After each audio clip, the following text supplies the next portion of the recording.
Welcome to the Extra Lucky Podcast. I'm Taryn. And I'm Jess. And today we have a very special guest, Jennifer Sanchez. So Jennifer Varanini Sanchez is mom to 4 kids, 3 biological sons, and 1 adopted daughter.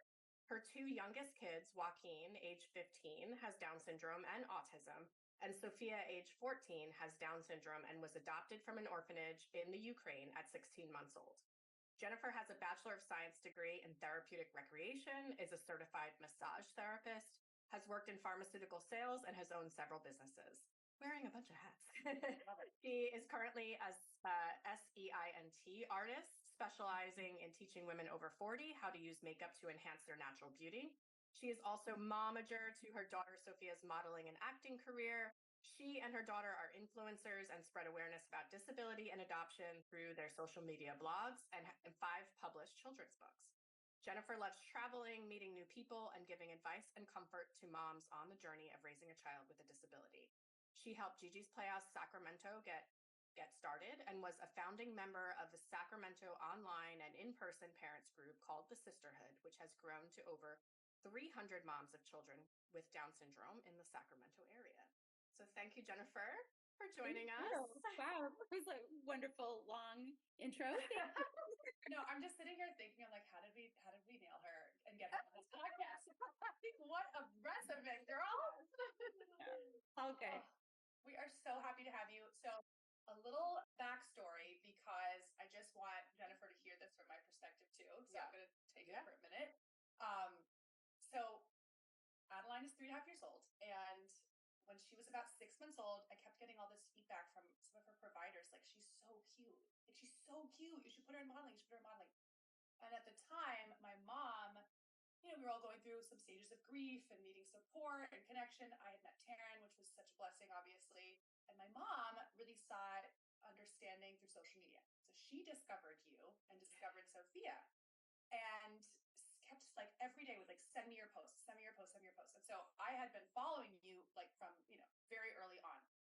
And then when we decided maybe to consider putting her in modeling, I just very naively DM'd you. And, Jennifer has a lot of followers. Okay. And when you have a lot of followers, messages get missed. And so I never expected to hear back from you.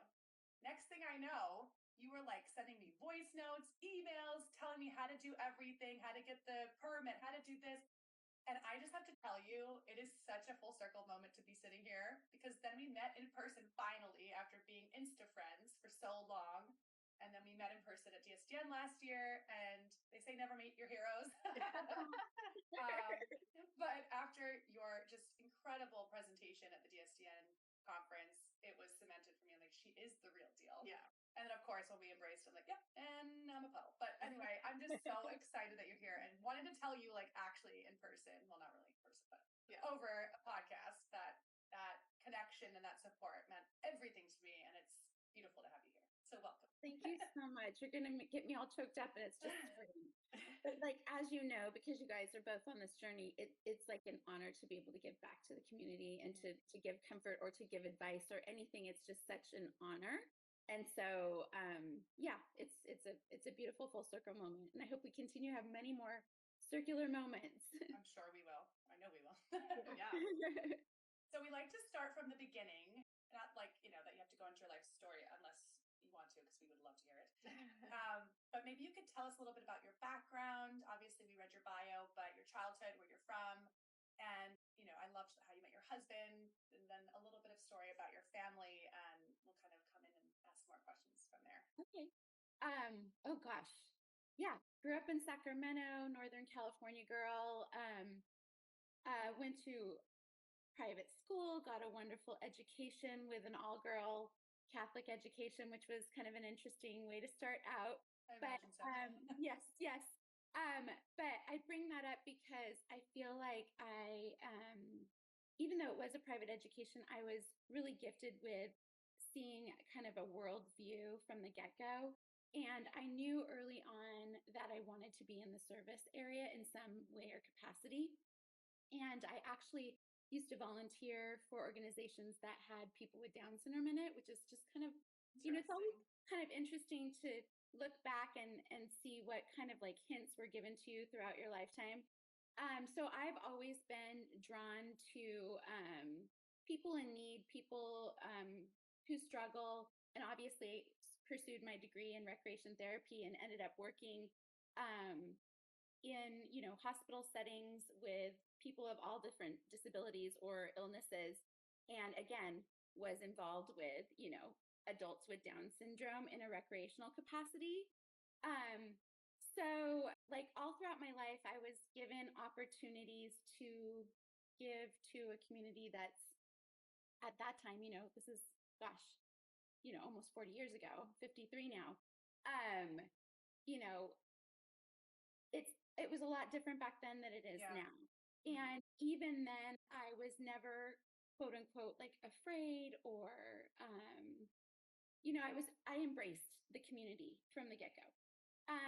Fast forward, got married in my 30s, was eager and anxious to start a family, because when you get married a little bit later, you're ready to go. Yeah. And instantly, got pregnant with my first son, all the joys of, your firstborn baby, and quickly got pregnant again with my second, another beautiful boy. And then it was a surprise pregnancy. My third was a surprise. It was not necessarily planned, but also not in any way, shape, or form not what I wanted, because we definitely wanted a big family. So it was just a little sooner than we thought, maybe, or just maybe I'm like, okay, I guess I get pregnant pretty easily, which is a blessing. I mean, it's a blessing. But I'm pregnant, have a totally normal pregnancy. But during that pregnancy, a friend of mine was like, you need to read this book. It's called Expecting Adam. She's like, it's pretty heavy. I think you'll like it. I read it, loved it. Okay, read that during my pregnancy with Joaquin. And if people, listeners don't know, it's a book about a mother, like a Harvard University like professor or researcher that gets pregnant with a son with Down syndrome and kind of rocks her world. But it's a beautiful story. And that was kind of interesting because my friend who recommended the book, she just thought it was a good book. So the book I read was called Memory Keeper's Daughter. And it's an amazing book. And again, I won't give it away, but it has a theme of Down syndrome in it. And you read both of these books during your pregnancy? Yes. That is crazy. And by the way, no prenatal diagnosis, had the 20-week ultrasound. I want to say I was like 38 or 9 when I was pregnant. And so I was considered advanced maternal age, and they were pushing like the amnio. And I said, no, thanks. I didn't have any strong opinions. I just didn't want the needle in my belly. And so I was like, I'm sure anything important will be caught in the 20-week ultrasound. I'm not worried, Right. And so we had the 20-week ultrasound. Baby looked beautiful, perfect, long limbs, developing on track. But I bring up the books that I read just because there were, I think many of us have our stories of like little hints that were given over our lifetimes. And so I'm building a big case for this, but baby comes 2 weeks early. He comes in a flash, fastest birth ever. I had planned on, so my first 2 pregnancies were natural births by my choice, which is cruel and crazy to think. But I have such respect for people. That's amazing. The third one, I was like, you know what? I want to try the epidural. I want to know what everyone's talking about. I want to have one of those pregnancies where you're like, smiling through the whole thing. So no, first little unexpected thing. He came so fast that I didn't even have, like, they were grabbing a doctor out of the hallway to basically give birth to the baby. Oh my He comes out so fast. And when you give birth that quickly, you don't even have time to process what's happening to you. Yeah. And I'm a little bit shaky about the whole thing, and they whisk him away, and I hear him cry, and then they bundle him up and bring him to me, and they lay him in my arms. And you guys, I swear to you, because my mom was there and my husband was right there, I said, first words as they placed him in my arms, does he have Down syndrome? And I remember looking at him across the room when they were warming him up and getting him all bundled. And I looked at him from afar, and I'd already had 2, typical boy babies who came out looking gangly and like old men and like frightening. And I remember looking, it's kind of frightening, right? No. And I look at this baby across the way, and I'm like, he looks perfect. He looked like an angel. He looked like a little doll. He was very petite features, like looked perfect to me, looked beautiful. And then when they brought him to me, his little tongue was resting on his bottom lip, just, an open mouth, not, just that cute little baby lip with the tongue. And that must have been what like clued me in. And I asked the question, and my mom looked at me kind of funny, and Hector's like, "What?" And the nurse is like, "No, honey, no, what are you talking about?" Basically like just kind of like hushed me and said, "Enjoy your baby." And so I just went to the business of getting to know him. Well, Hector went with the baby to the nursery where they do the full check in the bath. And he asked again, the nurses and the doctors there, "My wife said this, is there something we need to be worried about? Can you check?" And they're like, "We don't see anything. There's nothing to be concerned about." My husband's Mexican. And so our babies all have really beautiful, dramatic eyes and features. And so maybe that was, I don't really know, but no, it's interesting you say that because a girlfriend of mine, Kim, they didn't experience a diagnosis for 6 months, and her husband is Black. And when she finally experienced the diagnosis, her pediatrician said, "Well, I didn't want to say anything because I was worried I was commenting on physical characteristics that were because of her specific race and her cultural background." And so I'm glad you bring that up because it is a thing.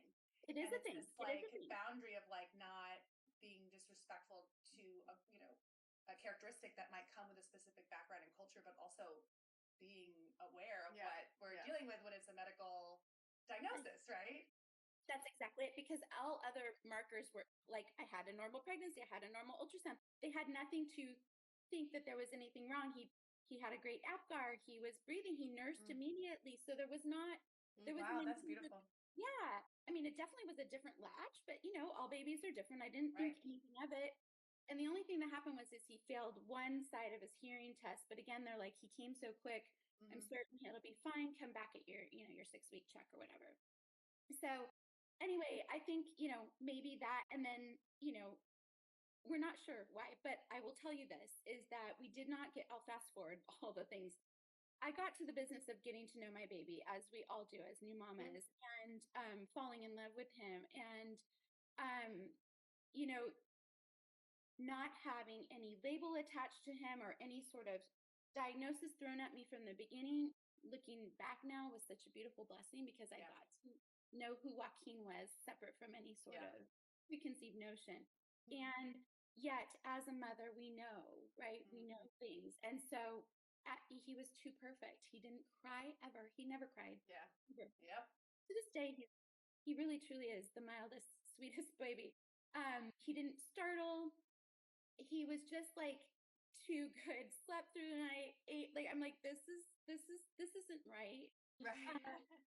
This is not how it's supposed to be. And of course, I'm like dissecting him, all the time, and just all I see is this beautiful baby.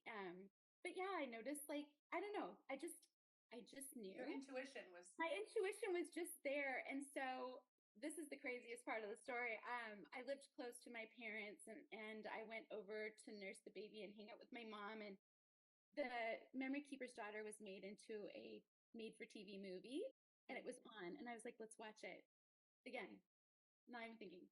And the first scene is this mother giving birth to twins, and one of them has Down syndrome. And in the movie, they flash to the sandal gap toes, the palmar crease, and the tongue resting on the lip. And I look down at Joaquin and I get chills every time I tell the story.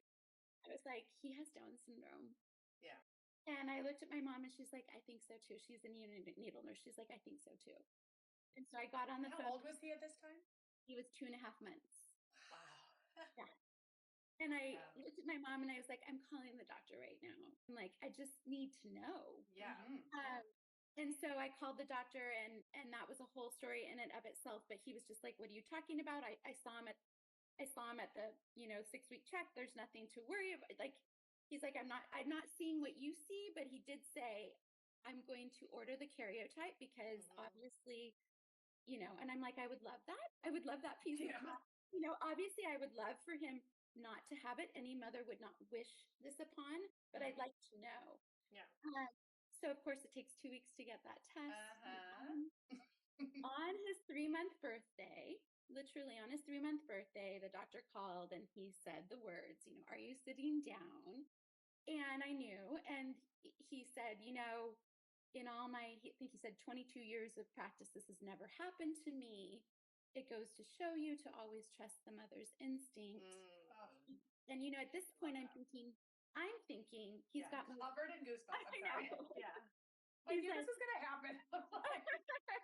And he's like, we both were like, I'm thinking, I'm doing research in those 2 weeks. I'm like, he must have mosaic Down syndrome. This must be the explanation. Right. And even, the doctor was kind of thinking that as he ordered the test. He said, there's this thing called mosaic. Maybe that's what we're dealing with. Anyway, he's like, no, it's true trisomy 21. He has Down syndrome. And then he just went into like, here's the resources. And at that point, again, I had fallen in love with this child. The information was simply information that guided me as to what I needed to do to give him the life he needed. And so I just, there was a very short period of grief, but it couldn't hold on to me because I was in love with the baby. Yeah.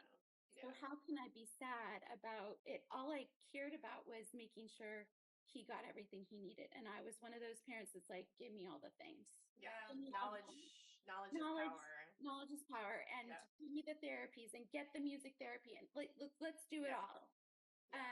We were just talking in our previous episode that we recorded today about diagnosis delivery and like kind of what our wishes were for that. And if I look back on my experience, which I know you're very familiar with, I wished I had had the chance to love my baby and meet my baby before I knew her diagnosis. And as much as that must have been a huge trauma for you, the fact that you can be reflective and almost recognize privilege in that experience is just a testament to you and your beautiful heart. But also recognizing that that's like a lot of what we don't experience in this space. I feel very blessed to have been given that gift that you wished for, right? Yeah. And it was just a matter of, just like your mom, it was like, give me all the information. Where is it? And that's what led me to Sophia, because in that pursuit, I'm like, where are the babies with Down syndrome? Has anyone seen them? Where are the babies with Down syndrome? I'm like, where are they? I'm like, because this one's really cute. I was like, I need a couple more of these cuties. I was like, he's real cute. And I was like, why? My first thing was, why isn't there a Gerber baby with Down syndrome? I was like, love that. I was like, this is the cutest baby on the planet. Every mother feels that way, but I'm like, he's freaking cute. No, he's so cute. And so I was just like, I was like looking everywhere. And this is, he's 15, turning 16 this week on Friday. But happy birthday. 16 years ago, Facebook was just starting. There was no Instagram, and blogs were really big. And so I thought I would introduce him through a blog. And I called it Three's a Charm, the lucky three. Yeah. He was my third son, the third chromosome. I felt lucky at the time. Yeah. Good things come in threes. And so anyway, I blogged and like shared everything, and that blog still exists, and it's just like so wonderful to be able to have that diary, that online diary. We will link it in the show notes so everyone can kind of go back. Yes, and because a lot of people, were drawn to that because people weren't really sharing stories back then. You're a trailblazer. And there were a trailblazer. and I was following the trailblazers before me, and there were several, and there were a few books out there, and I just held on to those as if they were gold. And I wanted to hear everyone's birth story. I want to know everyone's, as we all do. We just want to share in that community. So that's kind of like my origins, that I knew that I wanted this to not be a secret. I wanted to celebrate it. I wanted to share. Yeah. And I'm talking a lot. I'm so sorry, but like, no, we want to hear it. No, please. People don't want to hear from us. Yeah, they hear from us enough. So, as I'm doing all this and, I start this, you mentioned the sisterhood, I found a couple other moms in our area blogging. who also had a child with Down syndrome, and we got together on a picnic blanket and kind of drummed up this idea to have this this, this support group. And we're like, let's call it the sisterhood. You feel like sisters, that you don't have to explain very much to each other because you just understand. Yeah. And that was taking off. And obviously, Facebook was just taking off, and our local paper was fascinated with Joaquin's birth story and his diagnosis story. And he and I were on the cover of our local magazine, the most beautiful photo that was taken. And so I was already on this very this is my new life purpose. I was like, oh, it's all making sense to me now. Yeah. And everything from my past into my current future, it's all making sense. And I just felt so passionate from the get-go. And obviously, in that perusing of all things Down syndrome related, I came across, of course, websites that had children that were abandoned at birth based solely on their disability. And at the time, I was just like, how is this a possibility? But also understanding that, we're fortunate to live in the country we live in, where there is, and that in other countries there is not. And I was also very relieved to hear that in the United States at that time, and I hope it's still the same, there was a wait list for babies born with Down syndrome and families wanting to adopt them. So in the US, there's not this emergency for babies with. It's just a broken system. Yeah. Because you can't get those babies into the right families fast enough, Yes. And so there's always issues with that. And I think there's plenty of children with Down syndrome in foster care that need families. So there's definitely urgency for that. But at the time, there was not this plethora of babies in an orphanage waiting for homes. Right. Mm-hmm. So again, we're fortunate in that respect, but there were in other countries. And so I just happened upon a website called Reese's Rainbow, and it just there's hundreds of babies with disabilities, just literally their baby pictures staring at you, asking for money to help support the enormous cost associated with adoption, so that there's not a financial burden for families to be able to adopt a child. So again, fast forward, my grandmother passed away, and Joaquin was about a year and a half, and I thought I would donate in her honor. And I grabbed my two other boys who were 5 and 3 at the time, 6 and 4, young. And we sat down at the computer, and I had Joaquin in my arms, and I'm like, let's pick a baby on this website to donate money to. Let's just do this in your great grandma's honor.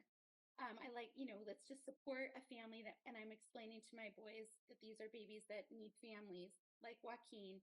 And babies like Joaquin that need families that don't have us.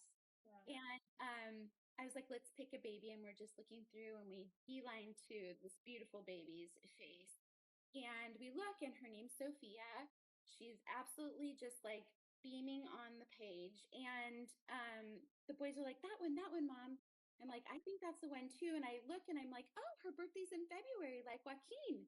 Oh my gosh, she's born the same year as Joaquin. I'm like, we need to pick this baby. And so I donate the money and close the computer, and we're done. Feel good about donating grandma's name. Well, a week later, 2 weeks later, a little thank you note comes in the mail, and it's an ornament because it's Christmas time, and it's got a picture of Sophia on the ornament that you hang on your tree. Yeah. And I'm like, what?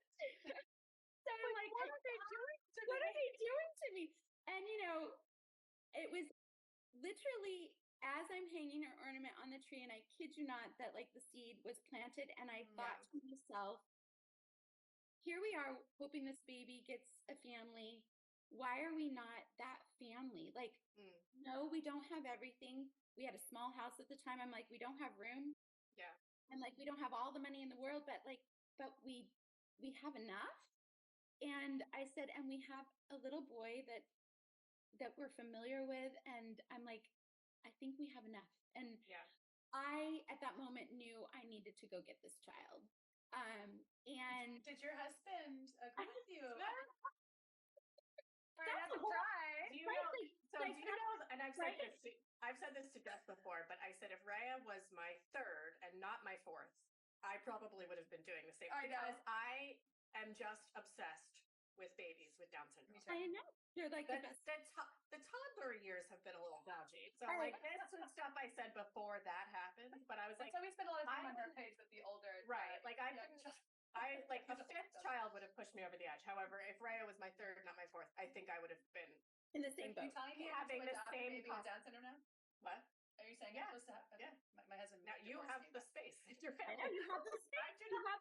You have the opportunity. Well, and that's exactly it. Joaquin was still in his dreamy baby. I mean, he wasn't even Yes. step. He was just this Yes. perfect little baby, and you get to enjoy their babyhood so long. And I'm like, Gosh. I want more of this. I mean, I was addicted to Joaquin. I'm still addicted to him. I He is always so- say they I'm should have a addicted. therapy. They should have like therapy that's Yes. literally holding babies with Down syndrome yes. because the way that they melt into The you, hypotonia hug. it just like Oh my takes the God. stress He from just your goes- body. they're just yummy in all the ways. All the ways. And Joaquin had a way of just like tucking his hands Oh in my her- gosh. Oh yeah, this is what she does, like this. Yep. Oh, It's tuck, just they tuck and they get squishy and oh yes, best hugs. And I'm like, I want more of this. yes, He- yes. I'm like, I need more of this. But yeah, there's the whole issue of like that other person in your household that needs to Yeah. like be on the same page that has no idea the journey I've been on, right? The whole journey in my head. And so when I Like, told maybe him, if he had you're hung like the in the ornament, Ukraine, and he's like, but "What like are you talking I about?" should have had him hang the ornament because that's really That's what- truly what the You know? difference would have been. It's okay. I don't want to jump the gun because I know this story, so that's why I'm asking. But yeah, so continue because it's so good, you guys. yeah, Just like- I should have been bringing him along in the journey. And you know, as I was lucky to be a stay-at-home mom at the time, and so he's off at work, and I'm doing all these things during the day to fill my day with goodness, and he has no idea, you know. And when he comes home, I'm not telling him everything because there's just a million things to tell him, you Of know. course, you have 3 kids. I'm like, it's just a little thing that I'm doing on the side here, falling in love with another baby and like, you know, planning her whole life. But anyway, I tell him, and he's like, he's just like, okay. He's like, if you want another baby, we can just have one. And I was like, yeah.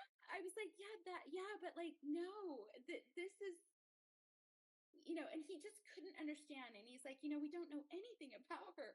Because literally you don't. You just Right. have a picture and A a picture. supposed birthday, which wasn't even accurate, by the way, because we found Oh. out later she was a year younger, Oh my Oh, gosh. wow.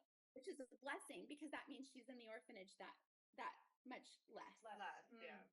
But anyway, he was like, "Can I think about it?" And you know, you guys, I was devastated. I was like, "I don't think he's gonna like." It is a Yeah. big leap for a Yeah. man, Yeah. for a father who, at the time, is the provider, to think of another child Of course. and then another child with maybe some severe needs, you know. So anyway, we were visiting family in Tulum, Mexico that Christmas, and it was New Year's Eve or New Year's Day, and we were on the beaches, and it was just Hector and I and the 3 boys, and my 2 older boys were playing in the surf together, like, you know, riding waves, and they were off together, and Joaquin had just learned to sit up on his own, and he was sitting up on the sand, and he was playing in the sand all by himself. And I literally have the photo of him right in front of us in the sand and the 2 boys off in the distance. And in that moment, I looked at them and looked at Hector, and I was like, you know what? Our 2 older boys have each other, and they will always have each other. And yes, they love their brother, but like Joaquin, can you imagine giving him the gift of a sibling that's like him and giving him a sibling that's his forever too? Like basically pairing them, like just Yeah. and I was like, so not only would we be rescuing this baby, but we would be giving Joaquin the most beautiful gift of a sibling that's just like him. Yeah. And my husband was like, okay, let's do this. Like, I'm not, Ah. yeah. And he, you know, he didn't say that with like, yes. He was just like, you know what? Let's I'm do gonna this. trust you. I'm going to trust you. And that's how it happened. And then we just went straight to work on bringing her home. And again, because Sacramento had kind of wrapped their arms around our family with the diagnosis of Joaquin and being in the kind of the public eye, and I'd started this blog, we were able to raise the money for Sophia in record time. I think our Wow. adoption process was one of the quickest because I was literally like, there was nothing stopping me once we had decided. Right. And I'm saying nothing will stop us because there was an Icelandic volcano that erupted that was Yes. going to I ground I remember us. honestly you feel like sharing we need to this. have you back on to tell that story because obviously this is also impactful, but the actual story of how you got her I know. and I know. all of the reasons you shouldn't have been able to get there, but you still did, it needs to be its own episode. So another time. If Jennifer will come back, Yes, no pressure. we have to tell that Absolutely. story. It's so inspiring. Well, because I think what we want to make sure we get into is like just the amazing career that you and Sophia have forged, like your motivation for that. I'm going to throw all the questions all at the same time. The books, like what, I don't know what you want to start with, but I just, so I guess how what old was she when she was adopted, right? When you got her home, how old was she? It was 16 months. 16 months. Okay. yeah, so what was your motivation for, getting her into modeling? I know initially you started with both Sophia and Joaquin, right? And then you just found that, it wasn't like Joaquin didn't enjoy it, right? Wasn't that, I think you remember you saying. He loves a picture and he's a ham for a photo, but we did a commercial where we were what's that? I said casual. We just did this commercial. He and they were both cast in a Target commercial. Yeah, I was gonna say, tell them who it is, girl. Yeah. Target. Yeah. And it was a scene that he was perfectly capable of doing, but the scene required synchronization in a way that was like so perfect, and he was just a step off. And to me, it was beautiful. I think that commercial would have shown exactly what we needed it to show, is that not all kids walk down the hallway perfectly. There might be one just a step behind, but he's still there. Yeah. But for the purposes of that time, and we have the ways to go in commercials, they needed it to be absolutely synchronized, and he just couldn't do that. And it was in that moment that I realized, you know what, like, I don't want to put him through that. Like, I don't want to put him through, because he's perfect. He did everything he was supposed to do.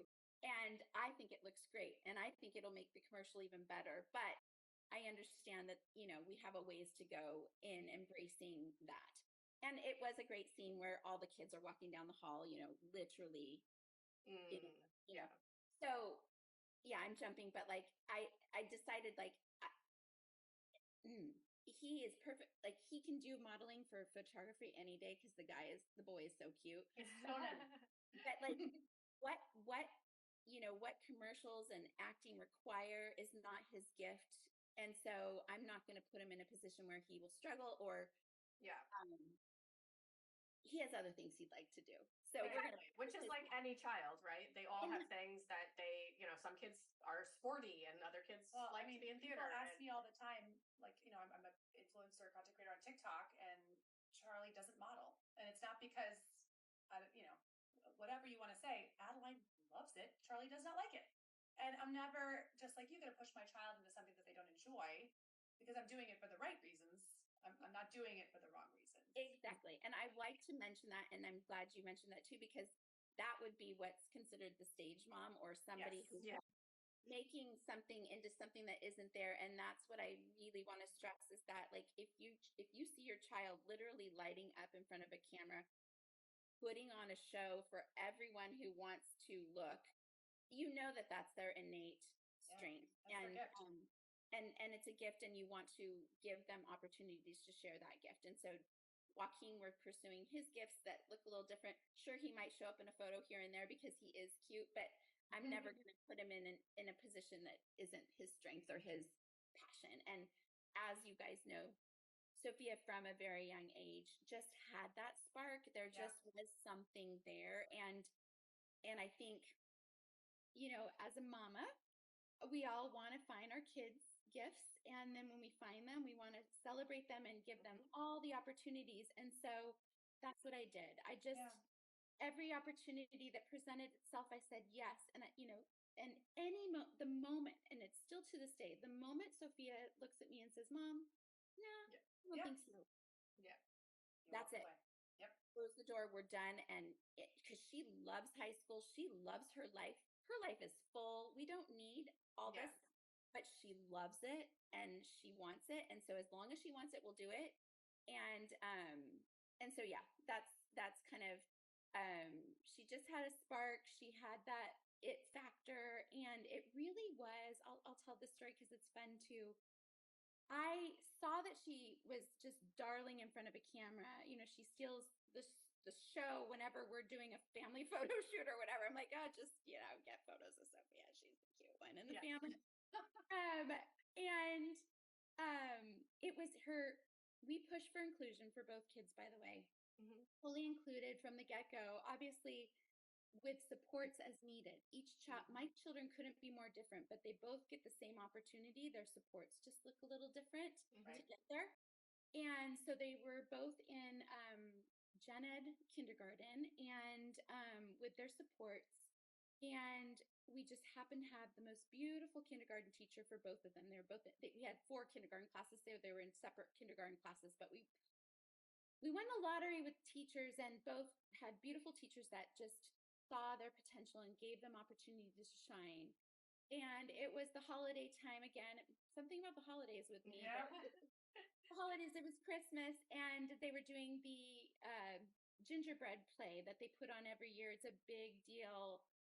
It's the first time kids are given the opportunity to be on stage, and the parents come, and it's just that beautiful, like classic kindergarten play opportunity. And Mrs. Siesko said to me, I'm casting Sophia as the lead. And I was like, oh, what? No. I was like, I was like, had the opposite reaction. You'd think I was like, no. I'm like, this is a big deal. Like, no, like, what if something, what if something goes wrong? What if she does something, like, I don't want to put that pressure on her. And I don't think I want to be in the audience being scared. And like, I don't want everyone else's, I just was scared. Yeah. I was fearful. And the teacher's like, this is where she needs to be. She's the gingerbread girl. And I was like, okay. And so we go and we get front row seats, and I'm next to, all the other parents, and I'm just freaking nervous. And lo and behold, she does her thing, and she carries that show on her back.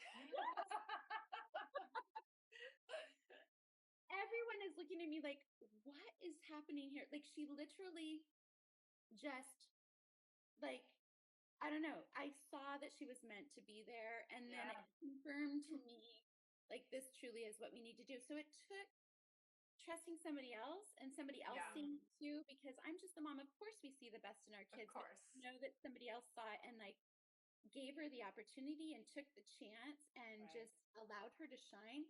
And then I thought of all the parents in there that just saw a person with Down syndrome, a child with Down syndrome, and maybe open their hearts and minds a bit bigger. And it just was I realized there's a bigger purpose to not only following her passion, but look at how she can change the world by being in those included.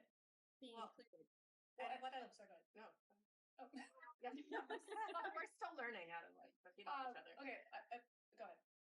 So the thing I wanted to talk about was the Hunger Games, because great. We're on the same page.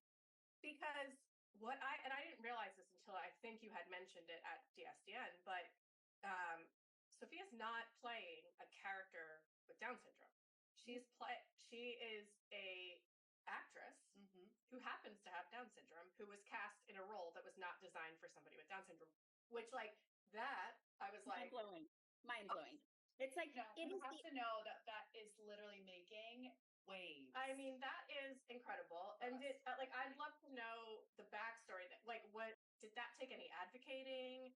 Was that just how they worked it out? I need to know a little bit behind the scenes. I know, because it truly is the epitome of what we're working toward. Right? Yes.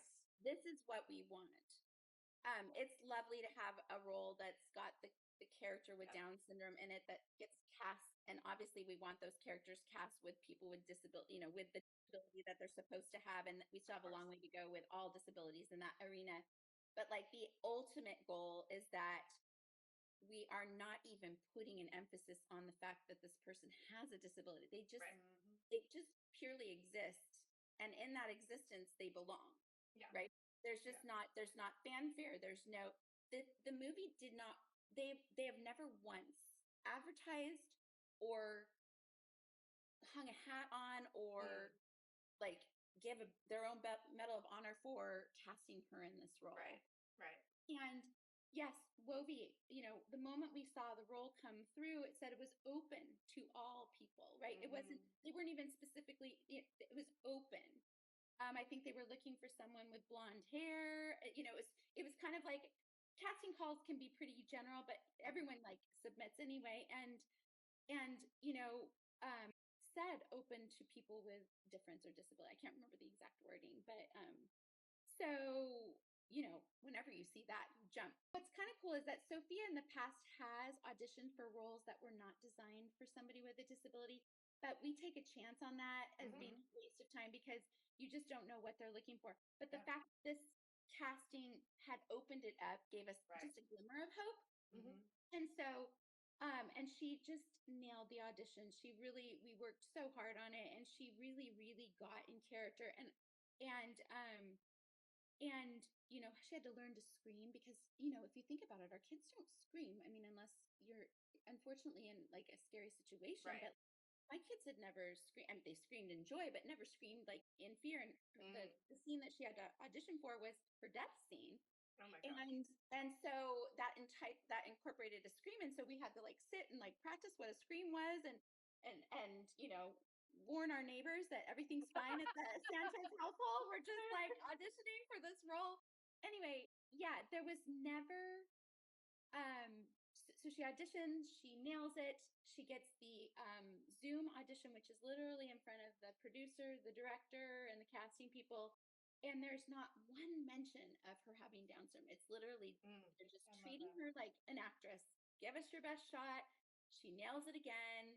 Actually, she nailed the audition, but she kind of got kind of cutesy at the end of it and was like doing her like kisses to them. And I was like, Sophia, this is a very, like, we shut the thing and I was like, I need to talk to you about something. I was like, when you audition for like a major motion picture like The Hunger Games, like, I don't think you can do your cute little kissies. And like, I was like, there's a time and a place for that, but maybe not when you're working. And I was like having this stern conversation with her because it's important for her to learn that. Like, you can't just like, but she was just being herself. And it was when she was saying goodbye and but I was still just like, professional. We've got to be professional. Yeah. Anyway, I mentioned that because about a couple of days later, I literally got a call from Francis Lawrence, the director. He called my home. I have his phone on my phone. I was like, wait, what is happening? And he's talking to me about the role, and he just said, I just have a few questions. Again, no mention of her disability. He said, he goes, I want you to know I'd be calling any parent of a child to ask these questions, which I thought was really beautiful too.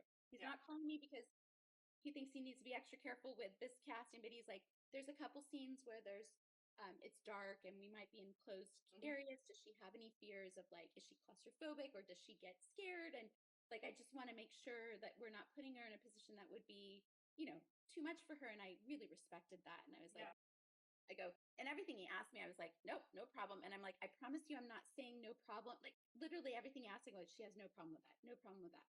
And I almost thought like, I was like, she's really not afraid of anything. And she really isn't afraid of the dark. And I'm like, and I said, you probably think I'm just saying this to get the part, but I'm like, I really mean it. Sophia does not have a fear in her life. I said spiders maybe, but that's it. And he, and because I was like, I didn't want him to think also that I was trying to make her out to be something she wasn't to get the part either. Right. Having this very real conversation, and never once was this about her having Down syndrome, or he just really wanted to make sure that they could accommodate whatever she might need as a child in the industry. And which is so beautiful. And I have to tell you, once we found out that Sophia was going to be in the movie, we were all so excited. And I've been following the Hunger Games marketing and their social and everything. And there's a clip, we should probably add it in the show notes, but there's a clip of him talking about Sophia and the fact that they did not choose her for any other reason that she was the best for the part. Yeah. And I almost like fell to my knees because I don't think that's ever really been considered. Maybe it has, but definitely not in mainstream movies. Not in a blockbuster film. Not in a blockbuster film. And, as much as Sophia is the most beautiful, brilliant actress and so talented, I cannot wait to get you back on and see where she is in the next 5 years or whatever. That is a testament to the way that she has been raised and spoken to and respected from her family and the community surrounding her. And I think we as caregivers and actually moms and parents, we can control a lot of the narrative. And obviously you've really paved the way for us as advocates. You've done it. Sophia's 11 years older than our kiddos. So you are that the 10 decade before, and now we're the decade just following in your footsteps and celebrating your work, and the fact that you're able to celebrate ours. It's such a beautiful full circle thing. But I could say a lot more. I know. Do you want to talk about the books? So where did that come from? How Like, did that happen? like what stemmed from? Yeah. So as you know, and probably saw, she had like a little viral video that went out. She was, Yes. I think 7 or 8. I can't even remember. 2016, 17. I should know these things, but I'm not like one of those dates people. But anyway, she had a viral video, and really that video was so as mamas, we control the narrative, and we every October and every World Down Syndrome Day, we want to share with the world everything about Down syndrome. And it was that year that I thought, you know what, she's old enough to share her own story. Like, we need to hear her voice, not mine. Like, I'm the mom, but what more powerful way to hear but from the child? And that was not planned. That was like one of those things where I just literally turned the phone and was like, oh, Sophia, what do you think about Down syndrome? And I literally, again, social media, I had no idea what followers meant at the time, you guys. I was using Instagram as like my photo book, Yeah. book. And I was like, oh, this is cute. I got to post this little video. And literally it blew up. I had no idea what that meant. I truly am not being naive when I say that, but that was back in, I don't know, whatever year it was. I didn't understand. I was too busy of a mom with 4 kids. Like, I don't know what any of that means. And, my phone's blowing up, and all of a sudden I'm like, what is happening? And so again, talking about following mother's intuition, I saw that there was like this desire to hear from her, not me. And it's her voice, not mine, that's more powerful. I mean, our voices are all powerful, but of course, hers just as powerful, if not more, because she's speaking about herself. I don't have Down syndrome. She does. And so I bring that up because that's kind of what like sparked me wanting to kind of memorialize that into a book form that you can share over and over again, or put in a classroom, and allow for that message to be seen by children, because obviously Instagram is for adults at the time, the teens, but not little kids.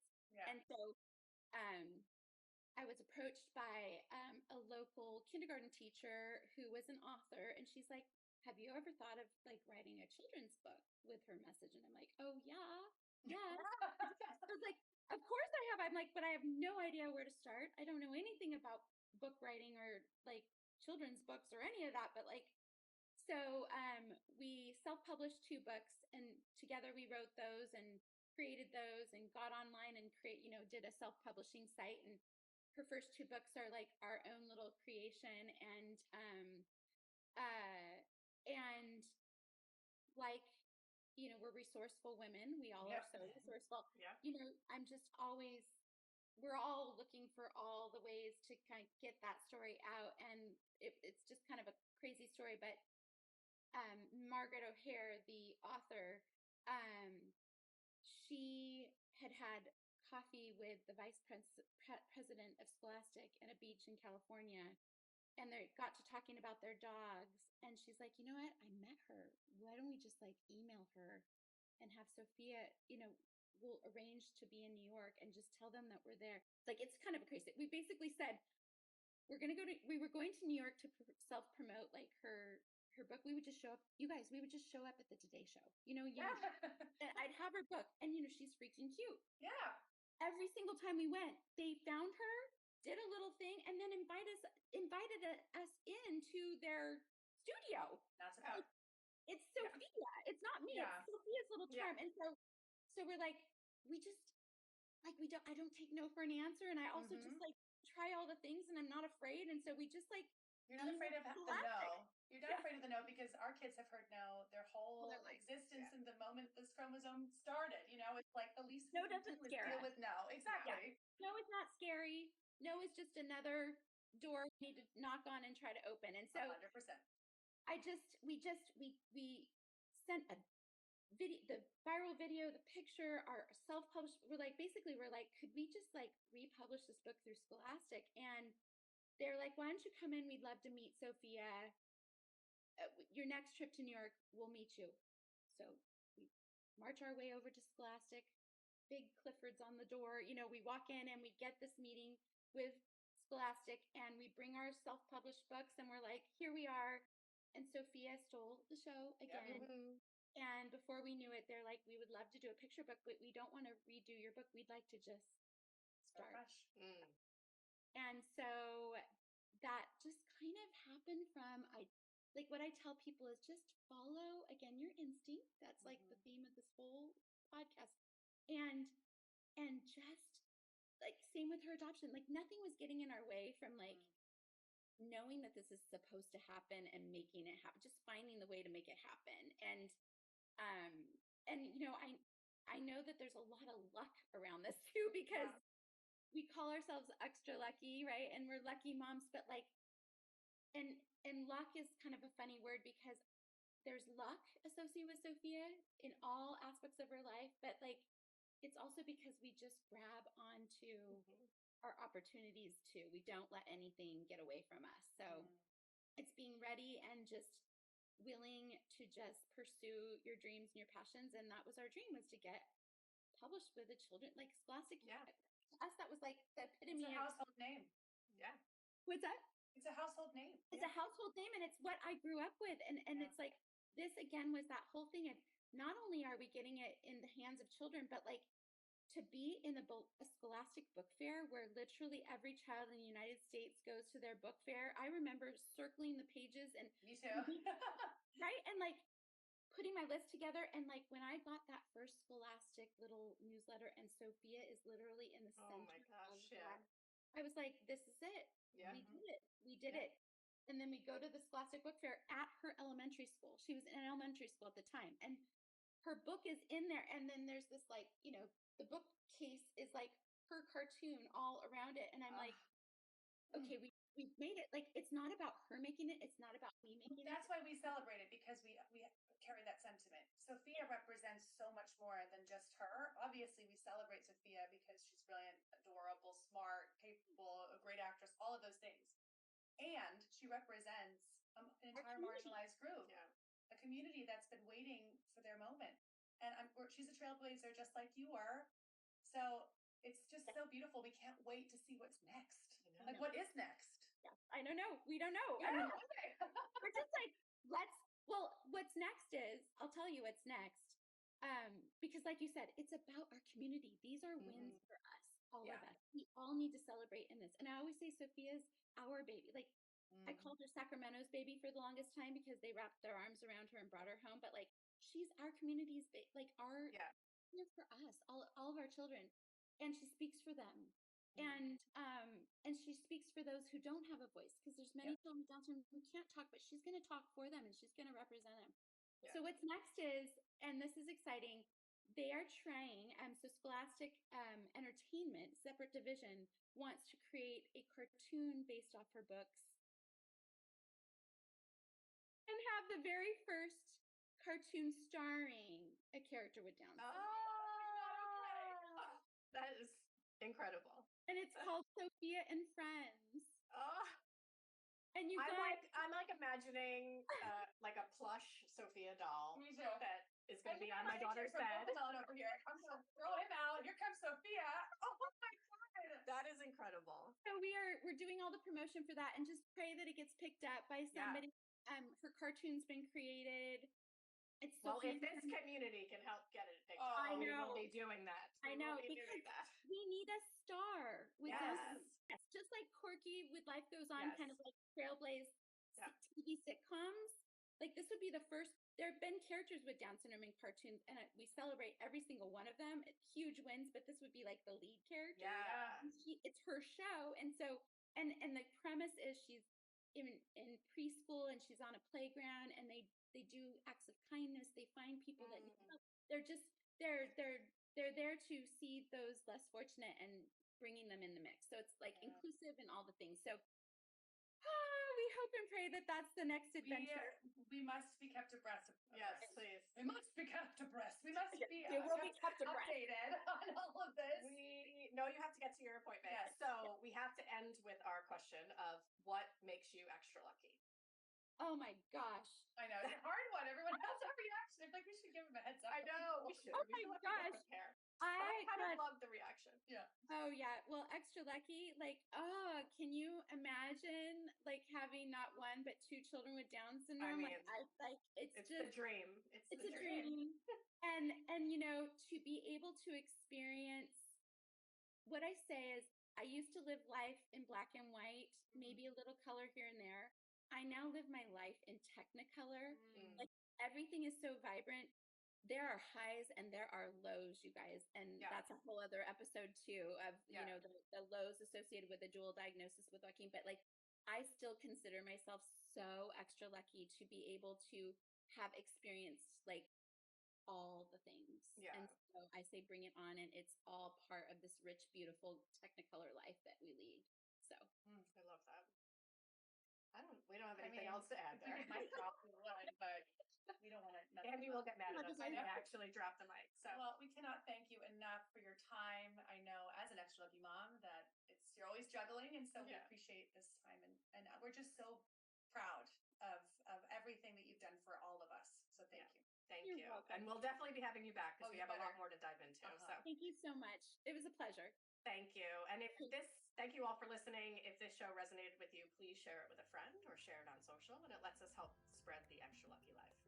Thank you. Bye, guys.